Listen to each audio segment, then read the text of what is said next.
சிவாய நம. அனைத்து அடியார் பெருமக்களுக்கும் வணக்கம்.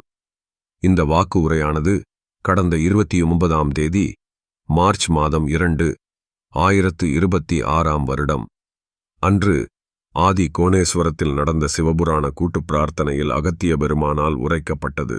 வாருங்கள், வாக்கின் படத்தொகுப்பிற்குள் செல்வோம்.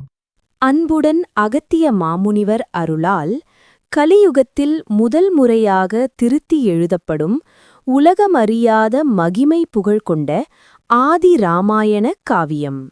இது ஒரு அரக்கனின் கதை அல்ல, ஒரு தந்தையின் அளப்பரிய தவிப்பு, ஒரு பக்தனின் நிபந்தனையற்ற அர்ப்பணிப்பு, ஈசனின் மாபெரும் திருவிளையாடல். ஆதி இராமாயண காவியம், சுந்தரகாண்டம். ஆதி இராமாயண காவியம் பகுதி 2 முடிவில் சீதைக்கென கட்டிய அரண்மனைக்கு அழைத்து வந்த ராவணன் சீதாதேவியை நன்றாக கவனித்துக் கொள்ள அவருடைய சீடர்களை பணித்தார். பகுதி 3 தொடங்குகிறது. ராவணன் சீதையை கட்டாயமாக அழைத்து வந்த செயலை பார்த்த ஈசனும் நிலைமை கைமீறி போவதை உணர்ந்து அனுமனாக மாறி அவதாரம் எடுத்தார். அனுமனும் சீதையை சென்று சந்திக்க தயாரானார். அசோகவனம் சென்று சீதையை சந்தித்த அனுமானும், தாயே, ஈசனின் அருளால் உம்மை கண்டேன், இனி கவலை வேண்டாம், இப்போதே உங்களை என் முதுகில் மேல் ஏற்றி ராமபிரானிடம் சென்று சேர்த்து விடுகிறேன் என்று கூறினார். சீதையும் அனுமாரிடம், என்னை இங்கு ஏதேதோ பேசி குழப்புகின்றனர், சீக்கிரம் ராமனை வரச் சொல், நான் அவரின் சொல்படிதான் நடப்பேன் என்று கூறினார். இதைக் கேட்டு அனுமனும், தாயே, தங்கள் சித்தம், தாங்கள் கூறியதை நான் ராமனிடம் தெரிவித்து விடுகிறேன் என்று கூறி அனுமனும் கிளம்பினார்.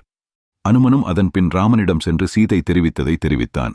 இவ்வாறு இருக்க ஒருநாள் ராவணனும் தனது சொப்பனத்தில் ஒரு குரங்கு வந்து அடிக்கடி சீதையை சந்தித்து செல்வதை உணர்ந்து அந்த குரங்கை பிடித்து விசாரிக்க நினைத்தார். அதன்பின் சீதையை ராவணன் சந்திக்க சென்றார். இராவணன், தாயே, யான்தான் உன் தந்தை வந்திருக்கிறேன், இன்னும் என்னைவிட மாற்றானாகவே பார்க்கிறாயே, உன் தந்தை நான் இருக்கும்போது உனக்கு என்ன என்று வினவினார். சீதை கோபத்துடன், தந்தையே என்று அழைக்கிறீர்கள், ஆனால் என் விருப்பத்திற்கு மாறாக இங்கு வைத்திருக்கிறீர்கள், எனக்கு ராமன்தான் வேண்டும், அவர் இன்றி எனக்கு எதுவும் வேண்டாம். ராவணனும் தன் மகளிடம், தாயே, இது இறைவன் நடத்தும் விளையாட்டு, 14 ஆண்டுகள் நிறைவடைய வேண்டும், நான் ராமனை பார்த்துக் கொள்கிறேன், அதுவரை யான் சொல்வதை கேள் என்று கூறினார். அப்பொழுது அவர் மனதில் சீதாதேவியிடமே இந்த இலங்கை ஆட்சியை ஒப்படைக்க கருதி ஈசனை சென்று சந்திக்க நினைத்தார். அதன்பின் ஈசனை சந்திக்க சென்ற ராவணன் ஈசனிடம், இலங்கை தேசத்தை எப்போதும் ஒரு பெண்தான் ஆள வேண்டும், அப்போதுதான் உயர்வு ஏற்படும், இல்லையென்றால் ஒரு ஆண் அரசாண்டால் இவ்தேசம் தாழ்வு பெறட்டும் என்று கூறிவிட்டு வந்துவிட்டார். மீண்டும் ராவணனும் சீதையிடம் சென்று, மகளே, உன் கணவனும் வருவான், இத்தேசமும் அழியப் போகிறது, நீ நிச்சயம் நல்லாட்சி புரி என்று கூறினார். அதைக் கேட்டபின் சீதையும் கோபத்தில் இத்தேசம் அழியட்டும் என்று கூறினார். அதன்பின் அனுமனும் யோசித்துக் கொண்டிருந்தான். தாமே இலங்கைக்கு சென்று சீதையை தூக்கி வந்து விடுவோம் என்று. உடனடியாக அனுமனும் இலங்கைக்குச் சென்று சீதையைச் சென்று சந்தித்து, தாயே, முதுகின் மேல் ஏறிக்கொள், நான் உங்களை உடனடியாக ராமனிடம் கொண்டு சேர்த்து விடுகிறேன் என்று கேட்டார்.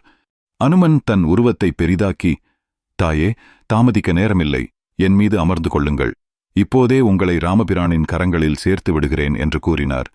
அப்போது திடீரென அங்கு வந்த இராவணன், என்ன இது, என் மகளை என்னிடமிருந்து பிரிக்கத் துணிகிறாயா, உன்னை தடுத்து நிறுத்துகிறேன் என்று ராவணன் வில்லெடுத்து அனுமன் மீது அம்புகளை சரமரியாக எய்யத் தொடங்கினார். அதன்பின் ராவணன் அம்பில் இருந்து தப்பி சென்ற அனுமன், தாயே, மன்னியுங்கள், அம்புகள் மழையாய் வருகின்றன, இப்போது நான் தப்பித்துச் செல்வதே உங்கள் பாதுகாப்பிற்கு நல்லது. அம்புகளுக்கு தப்பி அனுமன் அங்கிருந்து தாவிச் செல்ல சீதை மீண்டும் அசோகவன அரண்மனையிலே தங்கிவிடுகிறார்.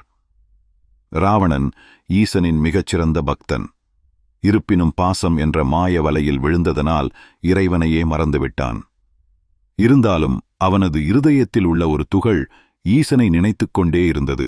அதேபோல்தான் ஒவ்வொரு மனிதரும் மாயையில் விழுந்து இறைவனை மறந்தாலும் அவர்கள் இருதயத்தில் உள்ள துகளானது இறைவனை நினைத்து கொண்டே இருக்கும் என்று அகத்தியர் பெருமான் கூறுகிறார். பின் அகத்திய பெருமான் சுந்தரகாண்ட ரகசியத்தை உரைத்தார். சுந்தரகாண்டத்தை உண்மை அறிந்து ஓதுங்கள், அப்படி ஓதினால் சனீஸ்வரன் கூட உங்களை பிடிக்க மாட்டான். இது இராவணனே அறிந்த உண்மை. அசோகவனத்திலிருந்து தப்பித்து வந்த அனுமனும் பின் ராவணனை சந்திப்பதற்காக அவனின் வீரர்களிடம் சிக்கிக் கொண்டார். சிக்கிய அனுமனை ராவணன் வீரர்கள் அவரின் வாலில் தீ வைத்து விட்டனர். அதன்பின் அங்கு வந்த ராவணனும் அனுமனின் வாளில் இருக்கிற தீயை பார்த்து பார்வையாலே அணைக்க செய்துவிட்டார். மேலும் ராவணன் அனுமனை விடுவித்து அனுப்பிவிட்டார்.